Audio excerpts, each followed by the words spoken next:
永远长存，万民都来尊重你生命。世上万有属于你，你的慈爱永远长存，荣耀的名只存到永远。哈利路亚，尊贵全能神，天地万有都会灭没，唯有你永远不改变。哈利路亚，圣洁全能神，无一人能与你相比，所有荣耀都归于你。宣告你国度降临，你旨意成全这地，兴起你所选子民，高举你荣耀的名。哈利路亚，尊贵全能神，天地万有都会灭没，唯有你永远不改变。哈利路亚，圣洁全能神，无一人能与你相比，所有荣耀都归于你。哈利路亚，尊贵全能神，天地万有都会灭没，唯有你永远不改变。哈利路亚，圣洁全能神，无一人能与你相比，所有荣耀都归于你，归于你。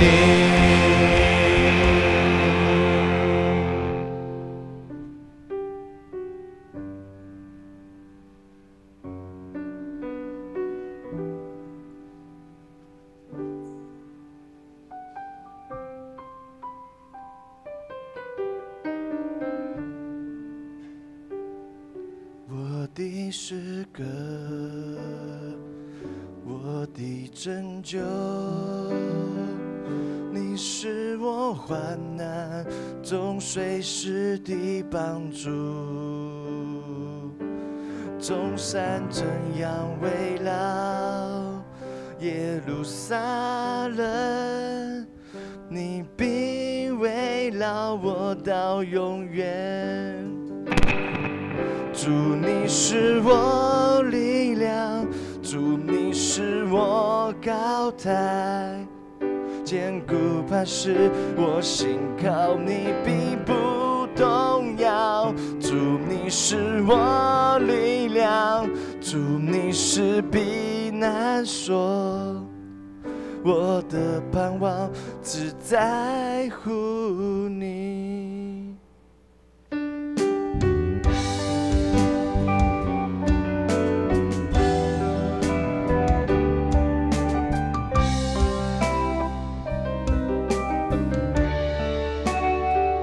我的诗歌，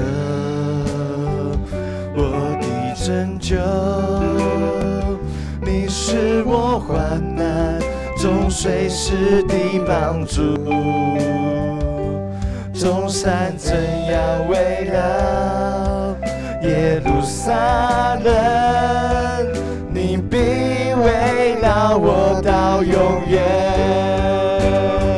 主，你是我力量，主，你是我高台，坚固磐石，我信靠你必不动摇。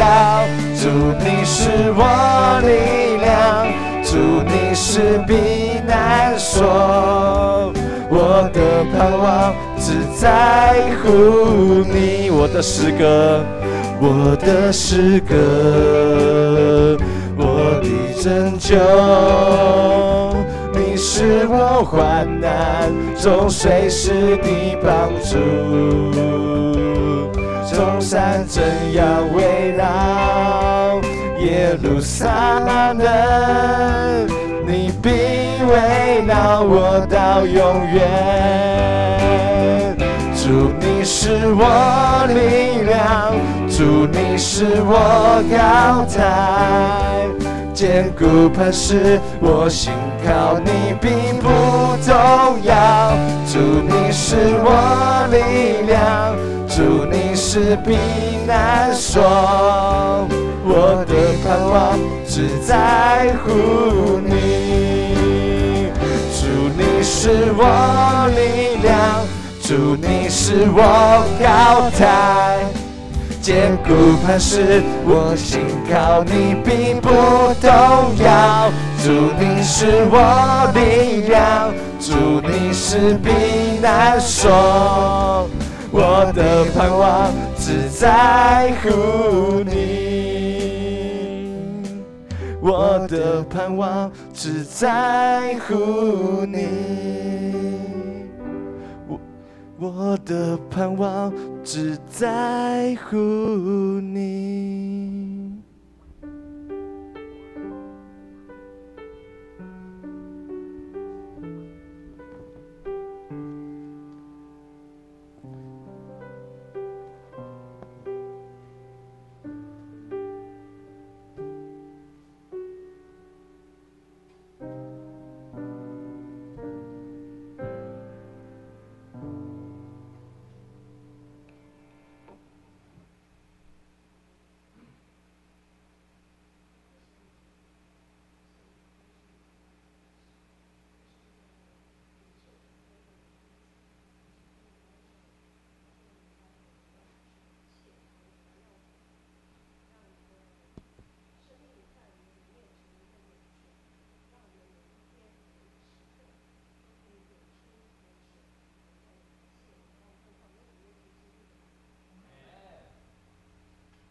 好，我们华语礼拜在1分钟后开始，手机请关静音或关机。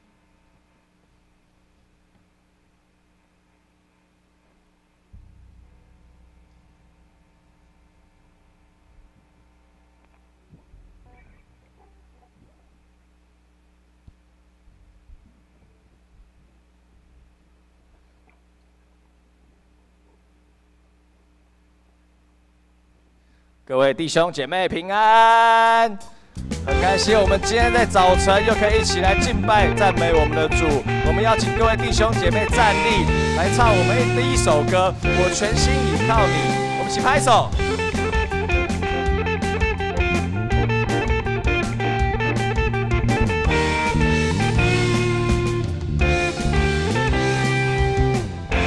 主你是我的力量，我的诗歌，你是我山寨我救恩的保障，我的心要单单投靠你，我主，你是我高台，你是我的坚固城，我要不住的感谢，因你无比的大爱，昨日今日到永远，我全心依靠你。虽然大地会震动，大山小山会挪移，但你心事的慈爱永远不会离开。主，你是我们的力量，我们的诗歌，你是我们山寨，我们救恩的保障。让我们再从头来唱一遍。主，你是我的力量，我的诗歌，你是我山寨，我救恩的保障。我的心要单单投靠你，我主。你是我高台，你是我的坚固城，我要不住的感谢，因你无比的大爱，昨日今日到永远，我全心依靠你。虽然大地会震动，大山小山会挪移，但你心事的慈爱永远不会离开。我要不住的感谢，我要不住的感谢你无比的大爱，昨日今日到永远，我全心依靠你。虽然大地会震动，那山小山会挪移，但你心事的慈爱永远不会离开，但你心事的慈爱永远不会离开，但你心事的慈爱永远不会离开。虽然大地会震动，大山小山会挪移，但主你信实的慈爱永远不会离开。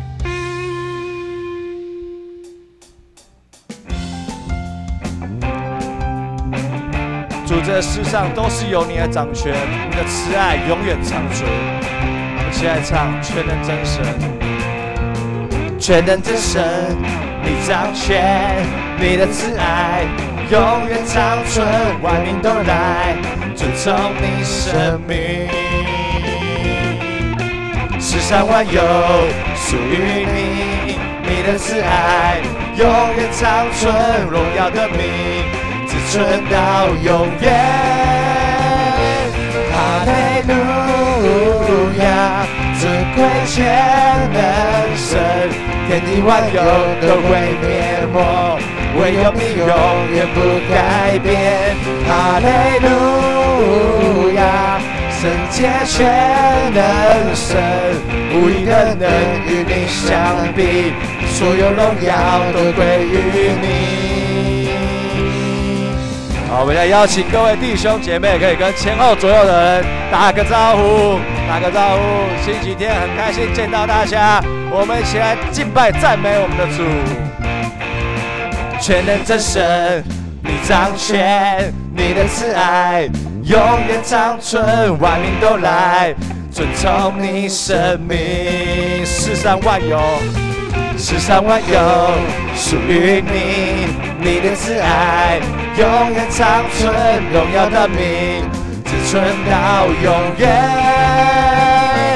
哈利路亚，尊贵全能神，天地万有都会灭没，唯有你永远不改变。哈利路亚，圣洁全能神，无一人能与你相比，所有荣耀都归于你。宣告你国度降临，你旨意成全这地，兴起你所选子民，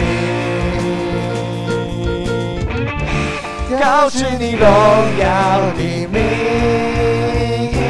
哈利路亚，尊贵全能神，天地万有都会灭没，唯有你永远不改变。哈利路亚，圣洁全能神，无一人能与你相比，所有荣耀都归于你。哈利路亚，尊贵全能神，天地万有都会灭没，唯有你永远不改变。哈利路亚，圣洁全能神，无一人能与你相比，所有荣耀都归于你，归于你。我们一起拍手，将掌声献给我们主耶稣基督。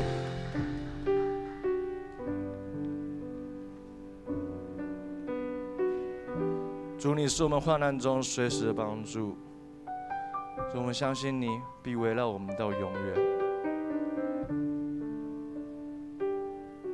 我的诗歌，我的拯救，你是我患难中随时的帮助。众山怎样围绕耶路撒冷，你必围绕我到永远。主，你是我力量，主，你是我高台，坚固磐石，我信靠你必不动摇。主，你是我力量，主，你是避难所，我的盼望只在乎你。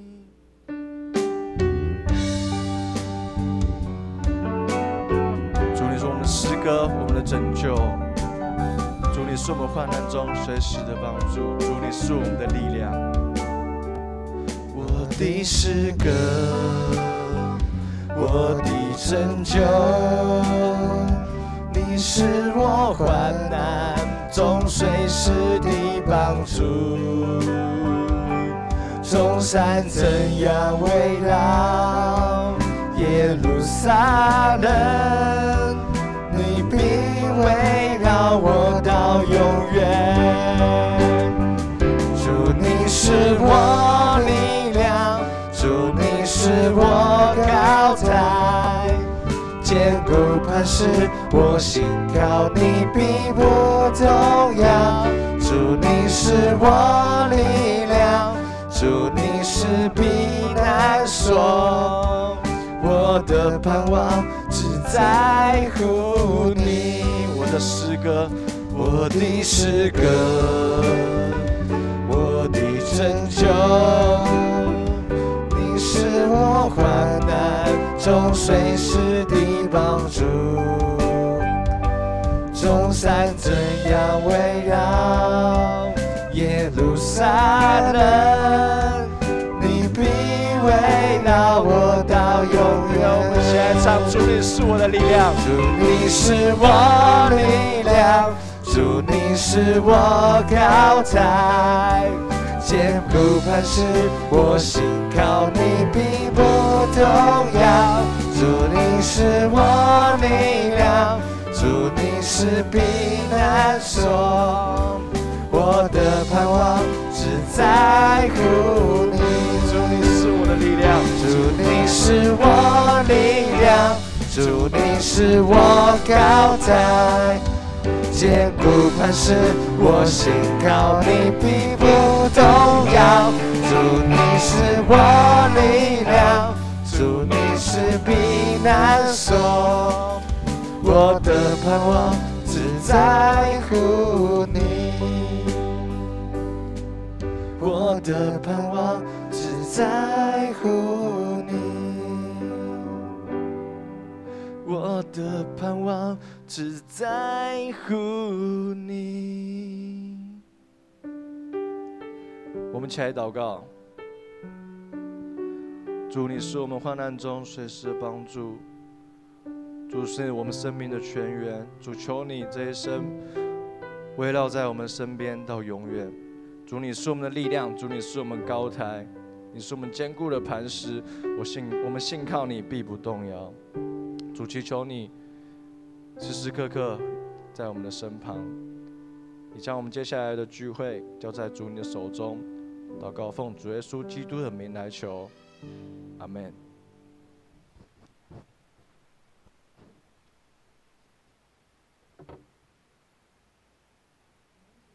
信经来做我们的信仰告白。我信上帝，创造天地的主。我信我主耶稣基督，上帝独生的子，因圣灵感孕，由童贞女玛利亚所生，在本丢彼拉多任内受难，被钉于十字架，受死，埋葬，降在阴间。第三天从死人中复活，升天，坐在全能的父上帝的右边，将来必从那里降临，审判活人死人。我信圣灵，我信圣而公之教会，我信圣徒相通，我信罪得赦免，我信身体复活，我信永生。阿们。请坐。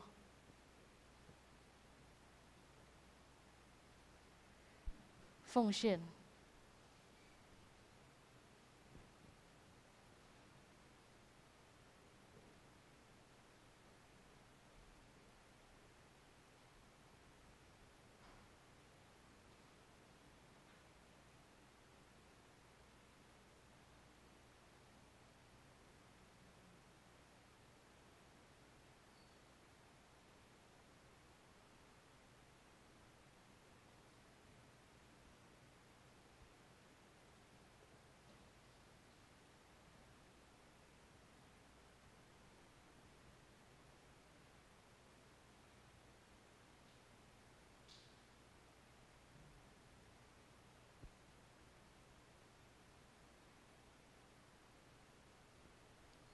们一起来祷告。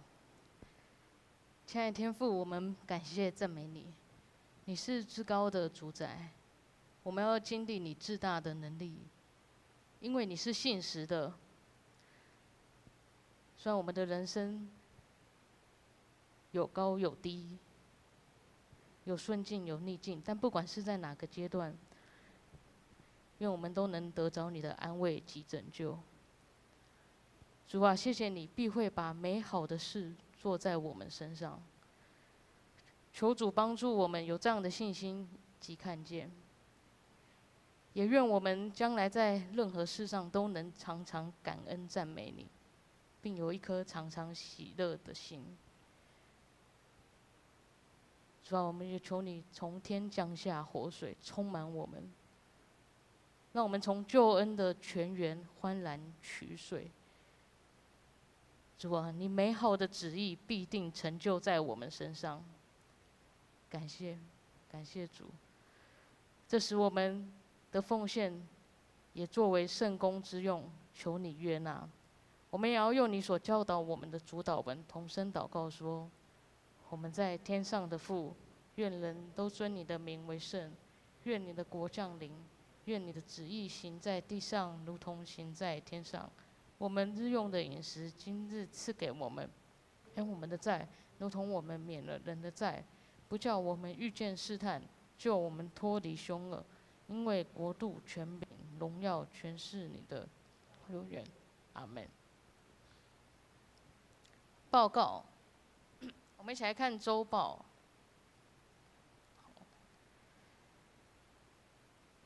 代祷事项，我们大家持续来持守，为我们有需要的弟兄姐妹持续关心代祷。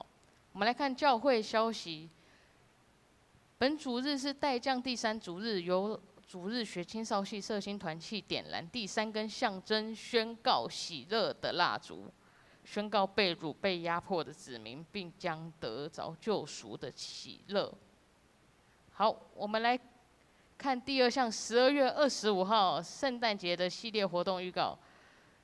我们早上9点半是圣诞赞美礼拜哦，那要举行圣礼典。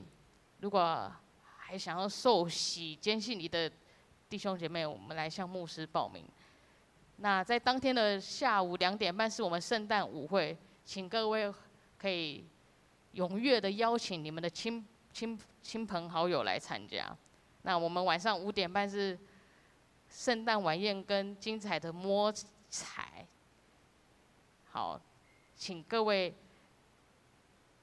大家可以踊跃来提供我们的全新的摸彩礼品或者是礼金，好，让整个晚宴更加热络、嗨起来。好，那个我们来看现在那个第3点，恭喜我们爱珍执事她的婆婆细然姐妹，她12月4号在中心音乐接受洗礼，感谢主。好，第4点重要的各团契会长请注意，2023年第1季的服事安排表，好，请大家在18号前要来提交出来。再来，我们圣诞节的圣诞糕来了，如果要订购的，请也在18号之前向柜台登记缴费。大家订一些可以送给你们亲朋好友，传扬福音。上面的盒子上面都有写金句，让他们认识救主诞生的喜乐。好，那再来第6项，2023年主日爱餐热线，也请各位可以来踊跃来奉献。当你奉献的时候，我们在1楼的弟兄姐妹就可以感受那个吃爱餐的温暖。好，再来补充一点，就是下周日下午4点，我们有报佳音的活动。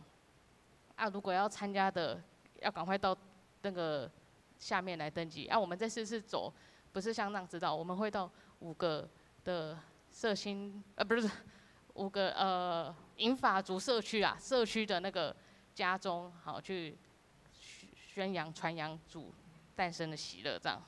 所以没有像之前往年这样子走街，所以要参加的人记得到到楼下登记。好，肢体消息，我们大家自己来看。好，那个奉献明细如果有错误的话，我们向干事来更正。我们来看今天的圣经经文是记载在以赛亚书12章1到6节，我们一起来看。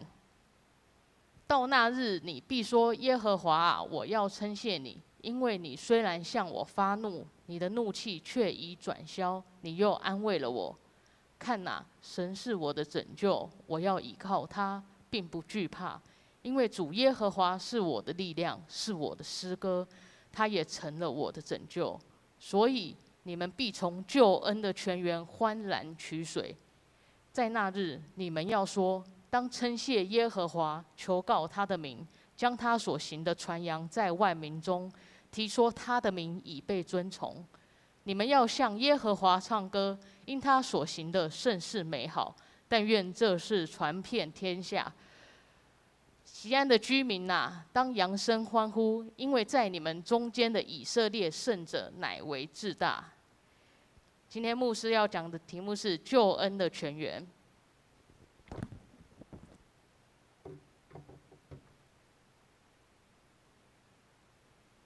大家平安。我们已经进到代降第3主日了。那回想一下，我们从代降第1主日呢，就讲到警醒期待。好，第2主日就上个礼拜呢，要讲为主预备道路。今天代降第3主日是要宣告救恩的喜乐。我们看到从代降第1主日、第2主日、第3主日，一条救恩的道路渐渐显明出来，也渐渐越走越开阔，那个真光也越来越亮。今天的这段经文是先知以赛亚他在得到上帝的默示之后所写下的一首诗歌。在当时在以赛亚那个时代，上帝的子民以色列分成北国、南国。好，我们稍微复习一下旧约的一个情况。这个分成北国、南国，在当时呢，以赛亚那个时代呢，北国才刚被亚述大军剿灭，他已经灭亡了。那亚述大军就势如破竹嘛，就一路这样杀过去。好，然后呢，北国就灭亡了。然后呢，他当然虎视眈眈的要往南国继续攻打。可是因为那个时候南国有一个还不错的王，就是上帝看为好的王乌西雅王，他还在位。那亚述大军当然也会碍于这个可能势力上可能没有办法一下子给他攻下城池，所以他就稍微可能有一些迟疑这样。好，总而言之，可是后来没多久，过了几年之后呢，这个乌西雅王也驾崩了，也死了。哇，这下惨了！这个亚述大军当然虎视眈眈啊，想要趁这个机会好好的怎么样，来给他杀个寸草不留这样。就在这样子的时候，就在这种四面楚歌这样子的情况下呢，随时会有战争的日子。以赛亚竟然写出了这一首诗歌。我们放一下经文的部分，第1节、第2节。以赛亚在这样的情况下，他居然会说：到那日，你必说，耶和华，我要称谢你，因为你虽然向我发怒，你的怒气却已转消，你又安慰了我。看啊，神是我的拯救，我要倚靠他，并不惧怕，因为主耶和华是我的力量，是我的诗歌。是怎么样呢？为什么以赛亚会在这样的情况会说这些话呢？先知以赛亚，我们回头看一下，先知以赛亚这个人，他其实本来并不是那么有盼望，他其实本来写不出这些东西的，他本来不是那么有盼望的人。他之所以会有这样子的转变，完全都是因为上帝。他起初在国家遭遇大难的这样子的情况下，难免一些比较有见地的人都会讨论国家大事，像我们也是会这样子嘛，像前一阵子选举啊，然后呢，中共那边怎么样，我们都会讨论啊。有些人对这个很有兴趣，就开始长篇大论都出来了。好，我们应该要怎样，应该要那样。以赛亚也是这样，他们也有一群人，对这种国家政事非常的有兴趣，就开始高谈阔论起来。他对他自己的见解非常的满意，他对自己的见地，他也觉得应该就是要这样做才对，好，没有错，就是应该要这样做。可是当上帝的灵临到他的时候，如果我们对于以赛亚书前面还有一些印象，以赛亚书第6章，当上帝的灵临到他，他首先说了一句什么？祸灾，他说祸灾完蛋了，我灭亡了，因为我是嘴唇不洁的人，然后又住在嘴唇不洁的民中。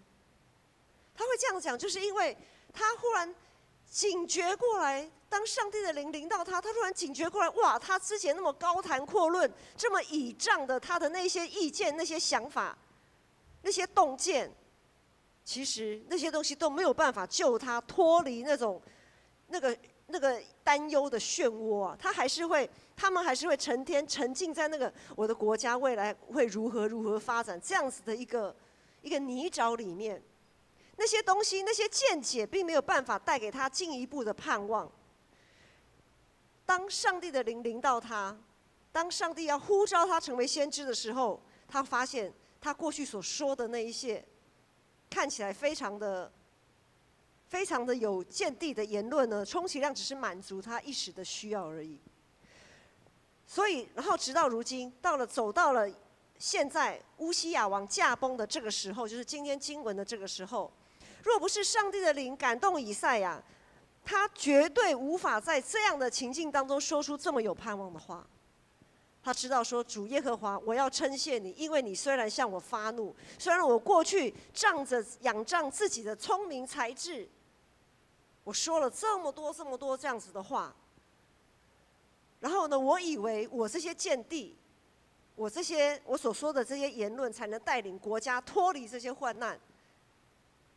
在那当下，他悔改认罪，他说：“唯有主才是主耶和华，才是他们国家的拯救；唯有主耶和华才是他们的主宰，不是他那些言论。”所以呢，他就在这样子的过程当中，又再一次领受了这一段话，这么有盼望的话。他说：“上帝啊，你的怒气已经转消，因为上帝的灵临到他的时候，他知道上帝开始要顾念他们了。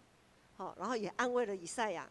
那以赛亚接着说，第2节说：看哪，神是我的拯救，我要依靠他，并不惧怕，因为主耶和华是我的力量，是我的诗歌。一位要服侍上帝、为主做见证、为主预备道路的人，如果自己没有预先被圣灵感动，没有像以赛亚这样子接受呼召的时刻，就来悔改归向主，是绝对没有办法承受更大的使命，也绝对没办法经历那充满盼望的喜乐。在约翰福音第4章有记载一位撒玛利亚的妇人。撒玛利亚的妇人，如果你是从小在主日学长大，应该都有听过这个撒玛利亚妇人的故事。好，我看到佑豪有点头，主日学有在教哈。好，撒玛利亚妇人是怎么样一位妇人呢？好，没有听过的没关系，牧师稍微大略讲一下。这位撒玛利亚的妇人，她是一位欲求不满欲求不满，每天都在找乐子，要填满自己空虚的人。我们现在也有这样子的人我们现在有很多人怎么样？每天浑浑噩噩的，没有目标，浑浑噩噩没有目标，沉浸在就是常沉浸在那个酗酒，然后呢赌博。最近世足嘛，卡达世足赛很多那种运彩又开始热络起来了。好，然后平常就什么6合彩啊，什么什么，很多人很喜欢。然后股票每天沉浸在股票当中。去开始算啊、算计啊，怎样捞一笔啊，怎么样子追高啊，什么什么之类的。然后有的人呢就沉浸在电玩里面，3C， 好，沉浸在有的人就是逛街、买名牌包包，或者是呢去看哪边有什么潮牌啊，就要去追那些潮牌这样子。我们现在也是会有这样子的人，像撒玛利亚妇人那样子，欲求不满，每天都在找东西要填满自己的空虚。有一天，这位撒玛利亚的妇人呢，趁着正中午四下无人的时候，去井边打水。通常都会在一大清早去打水，在当时因为热嘛，天气热嘛，对不对？到了中午的时候，大家都不想出门。可是这位撒玛利亚的妇人呢，因为她想要规避许多人对她的那些眼光，好，所以她就趁着中午四下无人的时候去井边打水。就在那个时候，她遇见了耶稣，然后耶稣就跟她展开了一连串的对话。耶稣提醒她：“你所打的这口井的这个水，你喝了还是会再渴。但但是呢，如果是喝我所赐给你的那些水呢，就永远不渴，因为耶稣所赐的水会在它的里面成为一个泉源，像涌泉一样，不断的涌出活水。意思是什么呢？耶稣的意思是，你撒玛利亚妇人，你呢，若只是想要仰赖自己看为好的方式，整天三心两意的没有定向，你明知道应该要有所改变，你明明知道不应该再继续这样生活下去了，但是却总是无法下定决心。然后呢，你就还是一样在那边不断的每天，即使想尽办法，你想让自己看起来好像非常的风光，非常的快乐，非常的逍遥自在，到头来仍然是一场空。这位撒玛利亚妇人平日所倚仗的那些风花雪月的日子，被耶稣一语戳破啊！耶稣就这样戳破了他的牛皮耶。可是我们看这位撒玛利亚的妇人有什么反应？她马上把她去井里面打水嘛，好不容易把水打上来，放在她本来抱在手上。可是呢，当耶稣这样子戳破她说：“你就是这样子的人呐！”好。他这个时候，他马上把他的水瓶打好的水的水瓶就放下，然后跑进城里面去，为耶稣做见证，见证耶稣就是来实行拯救的弥赛亚。这撒玛利亚的妇人是怎么样？忽然好像变了一个人，她突然变了一个人，她毫不迟疑的放下她打上来的那些水，去传福音。他放下了那些原来对他那么重要的水，他去传福音。他的转变是因为耶稣。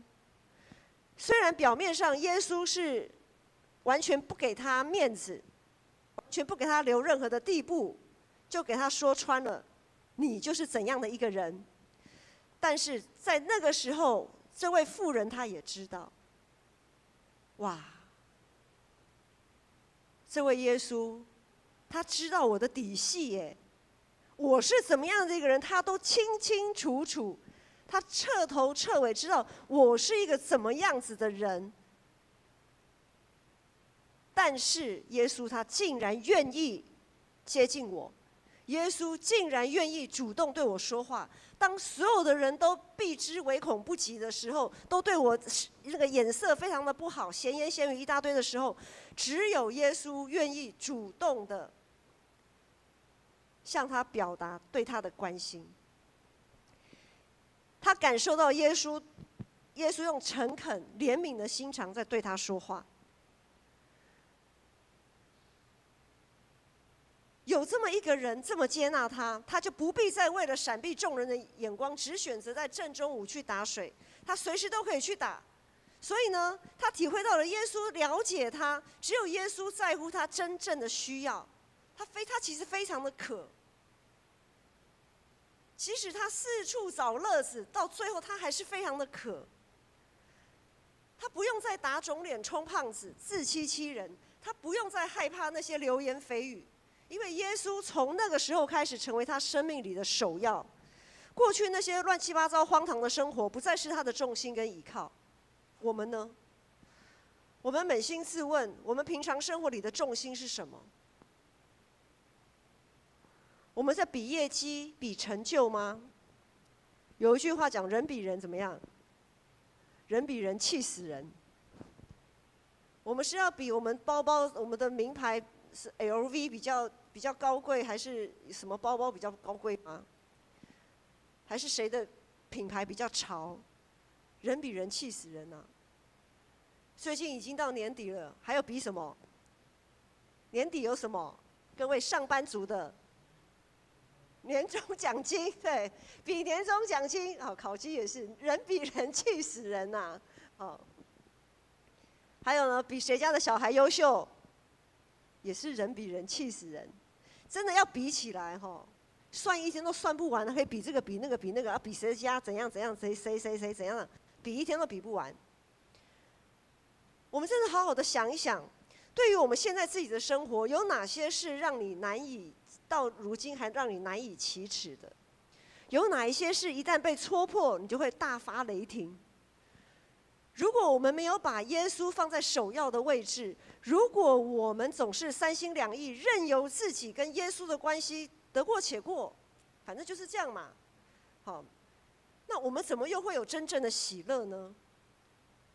如果我们跟耶稣的关系也是那种，就是好像有关系又没有关系，有点黏又不会太黏，那我们不就像那位撒玛利亚的妇人，我们成天也只是会想用世界的一些价值观跟标准来填满自己的空虚，来填满自己的安全感，填满自己的骄傲，填满一直想要填，但是总觉得不够，不够，不够，怎么填都觉得不够，因为那些都只是喝了还会再渴的井水，不是活水。在我们所过的每一天当中，我不晓得弟兄姐妹，当我们感到很厌烦、很愤怒的时候，你是不是想要从耶稣那里得到安慰？你有觉得耶稣有在安慰我们吗？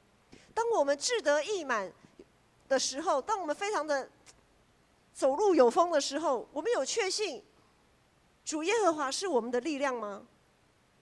在我们被攻击指责的时候，我们有确信上帝是我们的依靠跟拯救吗？当我们每天碰到许多倒霉然后让我们很愤怒的事情的时候，我们有想到我们的主吗？我们真实的状态其实耶稣都知道。我们光鲜亮丽的外表底下，我们的里面，我们的内心，我们的状态是怎么样的状态，其实耶稣都知道。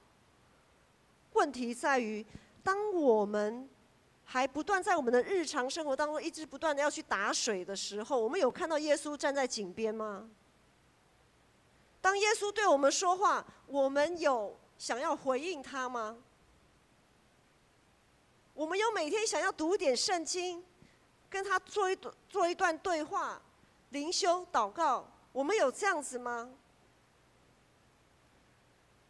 我们一天24小时，我们给了耶稣多少时间？问题就在于我们是不是愿意跟他花时间跟他对话，还是我们还是不断的专注在我们日常生活的需要上，不断在那个井里面不断的打水，不断的打水，不断的打那些喝了还会渴的水。以赛亚先知在圣灵的提醒之下，他做了180度的转变。他不再注视着那一些他之前在国家大事上那些高谈阔论，那些国际局势，不是说他不再关心，而是说他不再依赖那一些东西。很多时候我们会发现，当我们在说长道短的时候，往往到最后怎么样？无疾而终嘛，对不对？各说各话，你说你的，我说我的，哇，大家说的，讲到台语讲到嘴角全破。高谈阔论之后呢，彼此摸摸，我还是要继续我平常的生活啊，有任何的盼望吗？当有的时候我们会发现，当我们讲的越来越多的时候，会发现那个失望也越来越大。因为如果情势局势不是照着我所想象的去走的时候，就会非常的失望。以赛亚他在这个时候，他在圣灵临到他，圣灵催逼他、感动他的时候，并不是他不再关心那些国际局势，而是他意识到能主宰这整个大局的不是他的见解跟想法，而是万军之耶和华，能将他从那个怎么说怎么理也理不清的那些局势里面，令他感到懊恼与不安的这些氛围当中来救拔出来的，也只有万军之耶和华。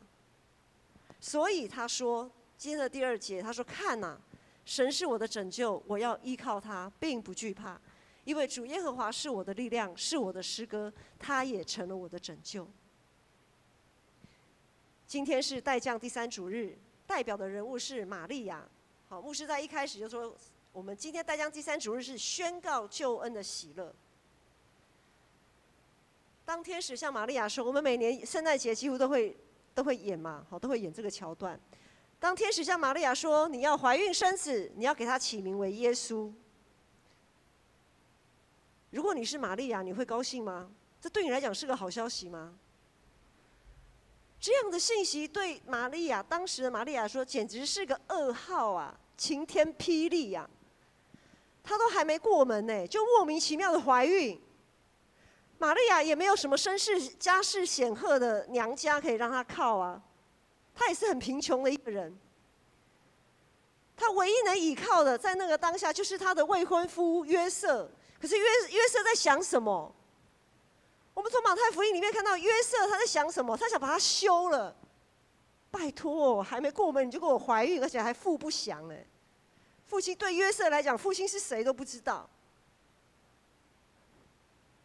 所以我们可以推测，其实当天使向玛利亚报告这个好消息的当下，玛利亚的脑海里面一定有闪过各式各样让她非常担忧的念头。可是，在圣灵浇灌下，当圣灵临到她，玛利亚她愿意放下心中的盘算跟焦虑，她愿意放下心中的盘算焦虑，单单注视耶稣，单单注视这个救恩。于是她对天使说：“我是主的使女，愿意照你的话成就在我身上。”弟兄姐妹，生活当中有许多人事物都不断在干扰我们跟上帝的关系，不断在让我们对上帝的安排有所质疑。然后在每一次在我们不断挣扎之后，其实我们会发现，能够将我们从那个泥沼当中救出来、拉出来的，真的只有耶稣。很多时候，即便是我们的另一半，都很难真正完全抓住我们内心想要的那个东西。当然，有些时候因为另一半是上帝配合的，比如说雨翔、若愚，夫妻之间可以讨论，夫妻彼此之间都是上帝给彼此的一个帮助。但是有的时候我们也会发现，讨论到最后也是没有结果，也是不知道该怎么办。真的只有上帝知道，真的有一些很重要的转折、很重要的决定，真的只有上帝知道我们的内心要的到底是什么，我们缺的是什么。可能我们要的东西不是活水，上帝可能会把我们的水拿掉。那我们就会开始口渴啊，怎么办呢？就在这个时候，当我们注视耶稣，紧紧抓住他的时候，我们要更多的祷告，更多的寻求，那个活水就会降下来，活水就会进到我们的生命里面。使徒保罗他在罗马书第8章这里他也说，使徒保罗他说：“我深信，无论是死是活，是天使是掌权的，是有全能的。”是现在的事，还是过去的事，还是将来的事？是高处，是深处，是别的受造之物，都不能使我们与上帝的爱隔绝。上主日的下午，牧师带着几位小会员，带着长老前往中心医院为爱珍执事的婆婆受洗。刚才体医执事也在周报上，就是消息报告里面有讲。爱珍执事的婆婆她95岁，已经失智很多年了。我们知道要照顾一位失智的长辈真的很不容易，非常不容易。这么多年来，爱珍执事她受尽很多的委屈。其实应该是说，从她嫁到这个家庭里面，她的婆婆就对她百般的要求，她做什么事，婆婆都有意见。在这个家庭里面，唯一能让她愿意不断调整自己、愿意服侍她婆婆的，是耶稣。耶稣是她的力量，是她的诗歌，是她的拯救。她不断的从耶稣那里汲取活水，不断的调整自己。然后呢，到后来等她婆婆失智以后，哇，那个情况变得更加的恶劣。一般我们可能会觉得说啊，那我的祷告都放水流了。上帝，你不但没有垂听我的祷告，让我的日子可以让我的婆婆可以对我好一点，反而我还又面对一个失智的婆婆，然后我的日子又越来越艰难。艾珍她没有放弃，即使在承受各种言语暴力的日子里面，她依然不断的找机会向她婆婆传福音。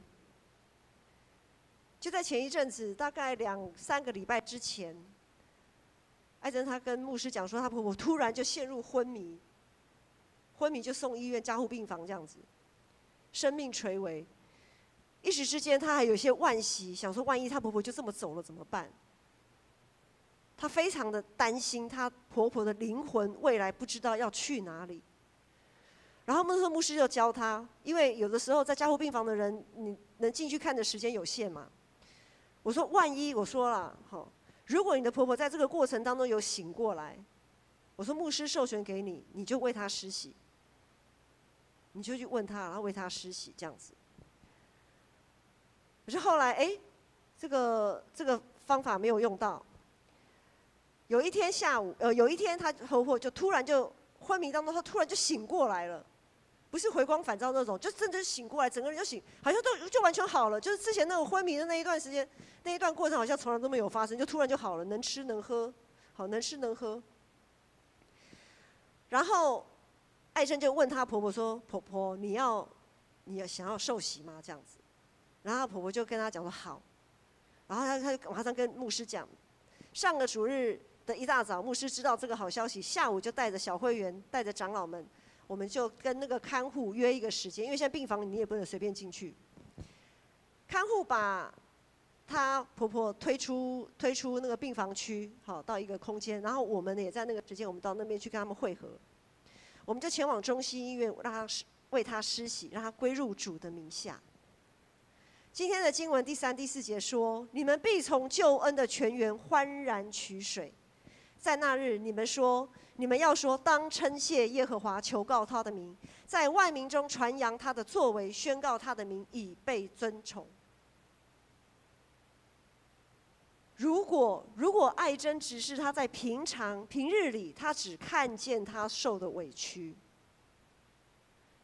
如果她只看重她所遭受的那些暴力，那些她婆婆那种非常无理的谩骂跟要求；如果艾珍只是她没有在平日里从救恩的泉源取水，那么如今我看她早就已经枯竭而死了。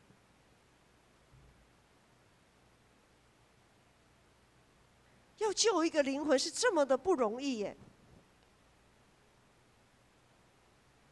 这个宇翔应该有非常的迫切的为若愚祷告，对不对？定信应该也有嘛，来，凯华应该也有嘛，这个虽然还没结婚的子瑜应该也有嘛，很迫切的为另外很迫切的在为他们能不能得到这个救恩来祷告。艾珍今天会有这样子的一个非常让人感动的一个场景，是因为艾珍她愿意把耶稣放在首位，她愿意回应耶稣在她生命当中所施行的救恩，她愿意轻看她所承受的那些伤痛，她的自尊几乎被踩在脚底下了，但是她轻看这一切。他愿意凭着信心顺服上帝量给他的环境。如今，我们才能在这里传扬上帝的作为，宣告救恩的喜乐。上个礼拜天的下午真的是非常感人的一个下午，在为艾珍婆婆施洗的时候，所有在场的人都泪流满面。我们深深被上帝的作为感动。不是只有女性比较容易流泪啊，像义杰牧师啊、魏长老啊，他们也流泪。我们在感动什么？因为我们知道艾珍只是她一路走来是多么的艰辛，然后我们眼前看着这一位根本一点都不可爱的人，居然在上帝的眼中看为宝贵啊！这么一位一点都不可爱的人，在上帝的眼中看为宝贵，在人眼前，在我们的眼中，这么一位从来都不肯示弱的人，恰牙牙。这么一位从来都不肯示弱的人，他在上帝的面前却回转像个小孩，很单纯坚定的相信耶稣基督是他的救主。当牧师在问他的回答都是他相信，他相信，他相信，他愿意。我们爱真只是多年来压在心中的一块大石头，就这么被上帝击个粉碎。他的心得到了莫大的安慰。第5节跟第6节这里说：“你们要向耶和华唱歌，因为他所做的十分宏伟。但愿这事遍传全地。西安的居民啊，当扬声欢呼，因为在你们中间的以色列圣者乃为至大。”我们真的要传扬耶和华的救恩。但是我们在传扬耶和华的救恩的时候，我们就必须先放下自己一直以来所仰仗的那一些怎么喝都还是会渴的井水。我们要传扬耶和华的救恩，就必须将自己的眼光，我们自己要先转向耶稣，我们自己要先在基督里去汲取那永不干渴的活水。愿我们的喜乐与盼望是来自这救恩的泉源，而不是来自这个世界。愿我们都能将这喝了就永远不会渴的泉源遍传到万民之中，为主做见证，宣告救恩的喜乐。我们的四周围还有许多还没有领受这救恩泉源的朋友、亲朋好友，我们要为他祷告。为他祷告的过程当中，我们自己要确信，我们所领受的是救恩的活水。我们要确信我们自己是在这个泉源里面不断的汲取这个活水，这个活水在我们生命当中也不断的涌现出来，让我们的盼望是真实的，让我们的喜乐也是真实的。我们一起起立来唱这首诗歌。世上的一切都没办法成为我们的力量，唯有我们的主是我们的力量。我的诗歌，我的拯救，你是我患难中随时的帮助。众山怎样围绕耶路撒冷，你必围绕我到永远。我的诗歌，我的拯救，你是我患难中随时的帮助。众山怎样围绕耶路撒冷，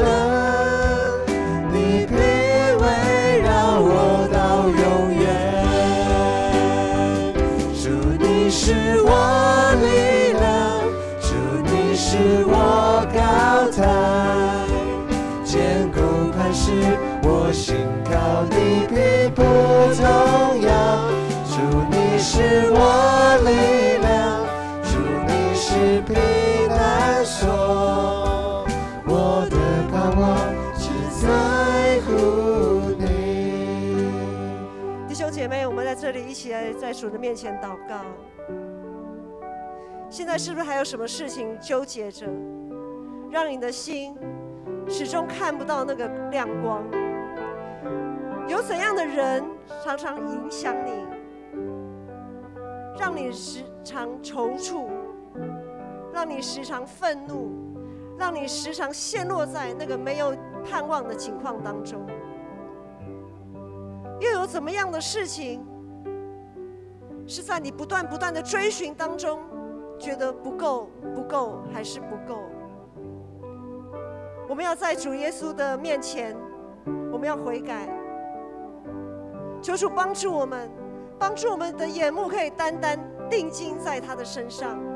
我们想主耶稣，主耶稣，你要救我，救我脱离这个三心两意的生活，救我脱离这个我始终拿不定主意的生活。主啊，求你救我脱离那种愤怒，救我脱离那样子的忧伤，救我脱离那样子的不自在。主啊，我们要在主的面前说：主啊，主啊，我要跟随你，我要在你里面汲取活水。唯有主你的喜乐成为我的力量。我们再来唱这首诗歌，我们要向主来说：主，你是我的诗歌，我的拯救。我的诗歌，我的拯救，你是我患难中随时的帮助。众山怎样围绕耶路撒冷，你必围绕我到永远。主，你是我力量，主，你是我高台，坚固磐石，我心靠你必不动摇。主，你是我力量，主，你是避难所，我的盼望只在乎你。主是我们的力量，主，你是我力量，主，你是我高台，坚固磐石，我心靠你必不动摇。主，你是我力量，主，你是避难所，我的盼望只在乎你。我的盼望，我的盼望只在乎你。我们一起来祷告。阿爸父神，是的，我们要在这里宣告：主，我们的盼望都在乎你，我们的盼望都在乎你，我们的力量也在于你。愿我主耶稣基督的恩惠、天父上帝的怜悯与慈爱、圣灵的扶持帮助，让你们每一个人在每一天都能从救恩的泉源汲取活水，直涌到永生。阿们。阿们。我们一起来唱最后一首歌，唔免惊。我一起拍手。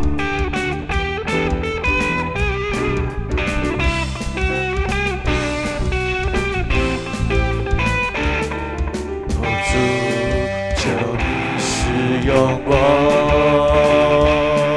哦主差遣我，是被掳的释放，瞎眼的看见，叫那受压制的得自由。大声说，大声说，大步走，带着主所赐的力量，勇敢地面对每天的不一样。每天走回家，有主同行，我不害怕，我要去传扬，每天都说哈利路亚，哦哦哦哦哦哦哦哦哦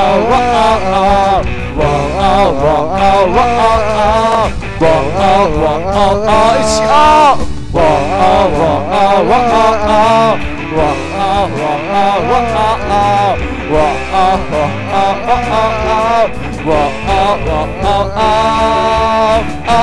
大声说，嘿，大步走，嘿，带着主所赐的力量，勇敢地面对每天的不一样。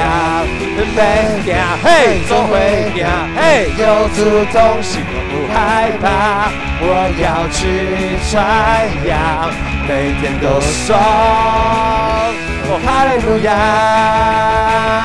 哦哈利路亚，哦哈利路亚，哦哈利路亚，哦哈利路亚。华语礼拜到这边结束，会后我们可以交易起来。